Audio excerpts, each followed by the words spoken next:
Associate sponsor UltraTech cement. पंतप्रधान नरेंद्र मोदी यांच्या शपथविधीपूर्वीच नाशिकमध्ये विधानसभा निवडणुकांचं वारं वाहू लागलेलं आहे। नाशिकचे भाजपचे नेते दिनकर पाटील पुन्हा एकदा मैदानात उतरले आहेत आणि विधानसभेची तयारी त्यांनी मोदींच्या शपथविधीच्या आधीच आता सुरू केलेली आहे। अण्णा, लोकसभा निवडणुकांमध्ये आपण अशाच जवळपास 6 महिने आधीपासून 2 वर्ष आधीपासून तयारी सुरू केली होती। आता पंतप्रधान शपथविधी घेण्यापूर्वीच आपण तयारीला लागला आहात, काय नेमकं कारण आहे? नाशिक लोकसभेचे प्रचार मी 3 वर्ष केला होता आणि आता मी 21 मे पासून नाशिक पश्चिम विधानसभा मतदारसंघातून निवडणूक लढवणार आहे आणि आज त्या मतदारसंघातून मी 21 मे पासून प्रचार सुरू केला आहे। पण शपथविधी अजून होतोय आणि तरी देखील आपण आता प्रचाराला सुरुवात केलेली आहे। सर्व जगाला माहिती होतं का तिसऱ्यांदा पंतप्रधान नरेंद्र मोदी साहेब होणार आणि ते मोदी साहेबांचा। हाँ शुक्ला जी, भिजवाना सिर्फ अल्ट्राटेक ही। मान गया बेटा, पर अल्ट्राटेक ही क्यों? आप ही ने तो कहा था कि घर जिंदगी में सिर्फ एक ही बार बनता है। घर एक मौका एक, इसलिए सीमेंट भी देश का number 1। UltraTech, India's number 1 cement. पंतप्रधान पदाचं शपथ उद्या होते, परंतु मी विधानसभेची तयारी 21 मे पासूनच सुरू केली आहे। भारतीय जनता पार्टी नेहमी अग्रेसर असते, काम करते, जनतेला न्याय देते।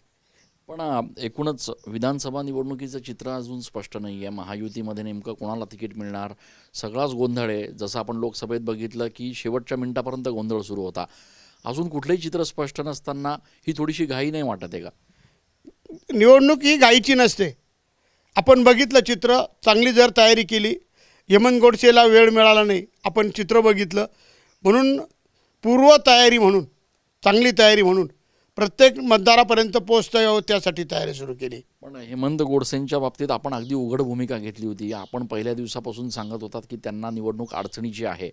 आता ज्यावेळेला आपली वेळ येणार आहे विधानसभेची, त्यावेळेला शिंदे गट पूर्ण ताकदीने मदत करेल अशी अपेक्षा आहे। मी सुद्धा त्यांना मदत केली, शिंदे गटाला 100% मदत केली। जोपर्यंत उमेदवारी मिळत नव्हती तोपर्यंत आपली लढाई चालू असते, पण उमेदवारी मिळाल्यावर मी 100% सर्वात जास्त प्रचार हेमंत गोडसेचा मी केला आहे। केंद्रामध्ये जी निवडणूक होती त्या निवडणुकीमध्ये भाजपला मोठा फटका बसला आहे। आगामी विधानसभा निवडणुकांमध्ये काय आपल्याला अपेक्षा असणार आहे, काय चित्र असेल? ज्या ज्या चुका झाल्या असतील त्या सुधारणा करण्याचं काम भारतीय जनता पार्टी, शिंदे गट आणि अजितदादा करतील आणि 100% आता केंद्रात सत्ता आहे, त्यामुळे जनता विचार करेल। विधानसभा निवडणूक लढण्यावर ठाम आहात? 100% ठाम। खूप खूप धन्यवाद दिनकर पाटील। लोकसभा निवडणुकांच्या तयारीला देखील त्यांनी जवळपास वर्षभर आधीपासून सुरुवात केली होती आणि आता पंतप्रधान नरेंद्र मोदी शपथ घेत आहेत। मात्र त्या शपथविधीच्या आधीपासूनच दिनकर पाटील यांनी आपल्या विधानसभेच्या निवडणुकीची तयारी सुरू केलेली आहे।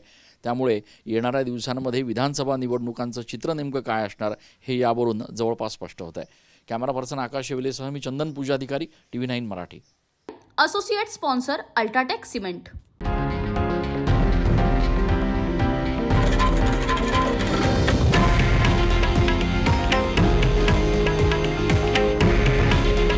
हे आहे देशातील नंबर 1 न्यूज नेटवर्क आणि आपण पाहत आहात TV9 मराठी।